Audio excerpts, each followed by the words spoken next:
Halo teman-teman semua, dan Pak Arif sebagai dosen pengampu mata kuliah Statistik 2, terima kasih telah memberikan kesempatan kepada kelompok kami untuk mempresentasikan hasil penelitian kami tentang pengaruh penurunan pendapatan di masa COVID-19 terhadap tingkat stres pengemudi ojek online. Kelompok kami terdiri dari Theodora Dwi Raisita, Gregorius Billy Gustav, dan Priscilla Irin. Penelitian ini berakar pada penyakit yang terjadi sejak tahun 2019 hingga kini, yaitu virus corona atau COVID-19.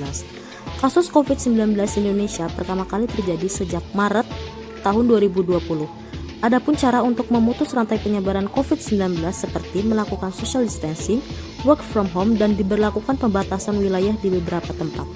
Pemutusan hubungan kontrak kerja yang dilakukan oleh beberapa perusahaan akibat kebijakan tersebut berdampak pada transportasi ojek online, sehingga timbul persaingan ketat di kalangan para pengemudi ojek online, serta terjadi konflik di antara mereka. Bahkan beberapa di antara mereka mengalami penurunan pendapatan, ditambah tuntutan dari keluarga dalam menunjang pendidikan anak-anak mereka selama pandemi.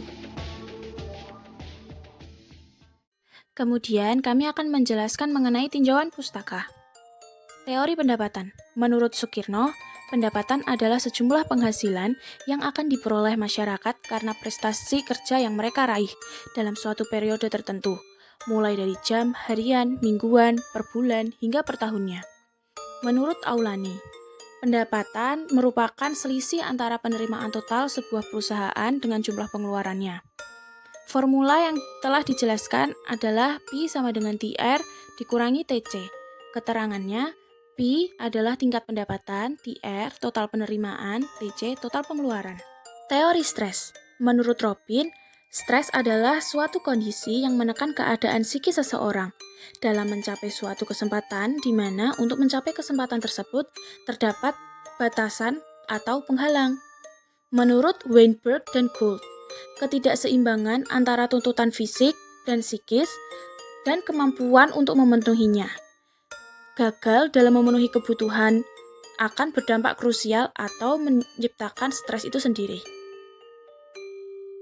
Sekarang kami akan menjelaskan mengenai deskripsi data. Pada penelitian yang peneliti lakukan, peneliti mengambil data dari 3 daerah, yakni Semarang, Magelang, dan Serang. Kemudian, data diambil dari 45 orang pengemudi ojek online. Sekarang kita akan beralih ke deskripsi responden penelitian. Berdasarkan jenis kelamin terdapat 40 orang laki-laki, 5 perempuan. Kemudian berdasarkan usia, 15 orang berusia 15-20 tahun, 8 orang berusia 26-35 tahun, 17 orang berusia 36-45 tahun, dan 5 orang berusia 46-55 tahun. Kemudian kita akan melanjutkan berdasarkan tempat bekerja. 21 orang bekerja di Magelang, 16 orang bekerja di Serang, dan 8 orang lainnya bekerja di Semarang. Kemudian, terdapat 27 orang yang sudah menikah dan 18 orang yang belum menikah. Selanjutnya, berdasarkan tanggungan keluarga. 10 orang tidak memiliki tanggungan keluarga.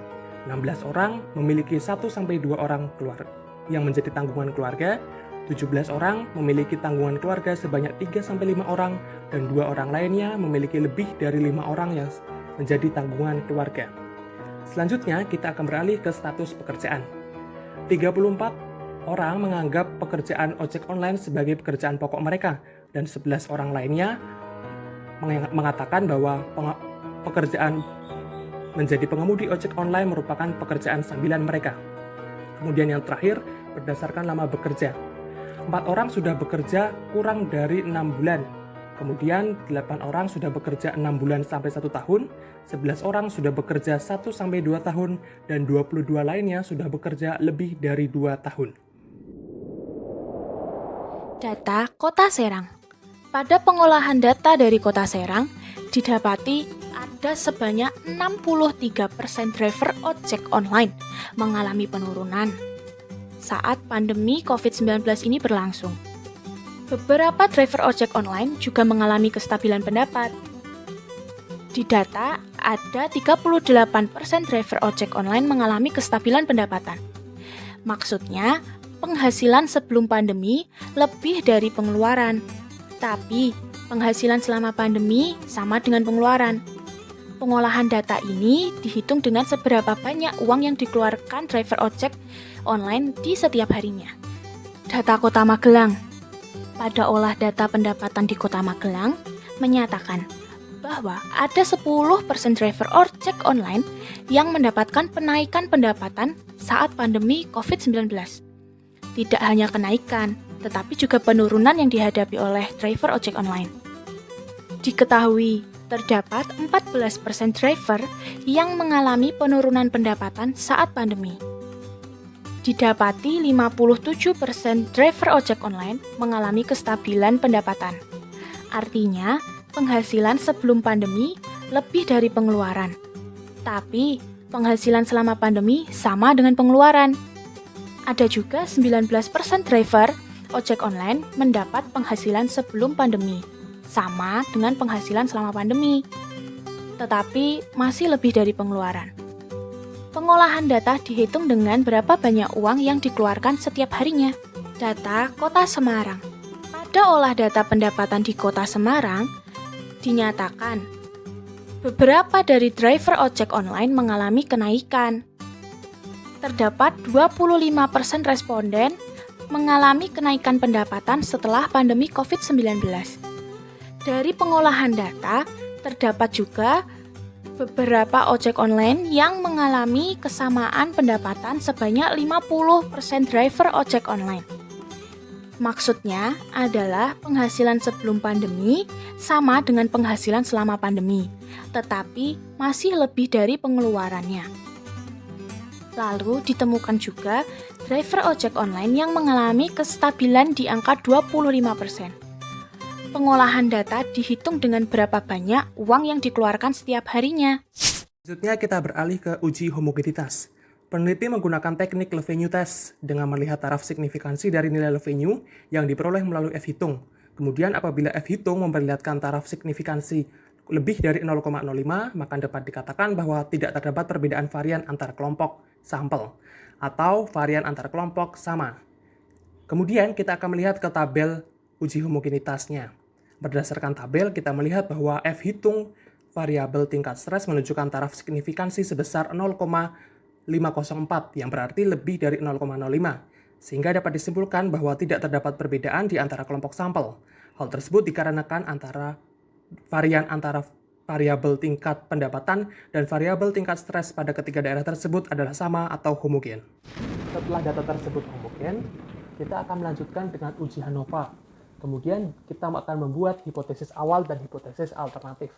Hipotesis awalnya, tidak terdapat perbedaan rata-rata hasil jawaban tingkat stres antara pengemudi ojek online di Semarang, Magelang, dan Serang. Kemudian hipotesis alternatifnya adalah terdapat perbedaan rata-rata hasil jawaban tingkat stres antara pengemudi ojek online di Semarang, Magelang, dan Serang. Kemudian ketentuannya adalah sebagai berikut. Apabila nilai signifikansi lebih dari 0,05, maka hipotesis awal diterima.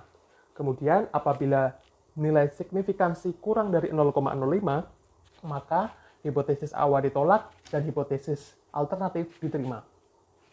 Kemudian kita akan bisa melihat tabel. Di situ terlihat bahwa F-hitung sebesar 8,835 dengan signifikansi 0,01. Karena nilai signifikansi kurang dari 0,05, maka hipotesis awal ditolak, sehingga dapat disimpulkan bahwa terdapat perbedaan rata-rata hasil jawaban tingkat stres antara pengemudi Gojek atau ojek online di 3 daerah, yakni Semarang, Magelang, dan Serang. Kemudian, untuk lebih jelasnya, kita akan bisa melihat melalui deskripsinya. Dari data di atas terlihat bahwa rata-rata tertinggi hasil jawaban tingkat stres adalah pada para pengemudi Gojek di daerah Serang, yakni dengan rata-rata sebanyak 23,56. Kemudian di peringkat kedua terdapat para pengemudi ojek online di daerah Magelang. Dan di urutan terakhir adalah rata-rata hasil jawaban tingkat stres para pengemudi ojek online di Semarang. Kesimpulan dari penelitian ini adalah berdasarkan pada data-data yang telah disampaikan sebelumnya oleh anggota kelompok kami. Sehingga dapat disimpulkan bahwa Implikasi dari pandemi yang berdampak paling signifikan di antara ketiga daerah yaitu Semarang, Magelang, dan Serang yang telah diteliti adalah Kota Serang. Hal tersebut dikarenakan banyaknya faktor yang mempengaruhi, seperti tingkat stres karena target yang mereka tentukan terlalu tinggi dan juga persaingan. Sekian dari kelompok kami, kurang lebihnya mohon maaf. Demikian akhir presentasi dari kelompok kami. Semoga bermanfaat untuk kita semua.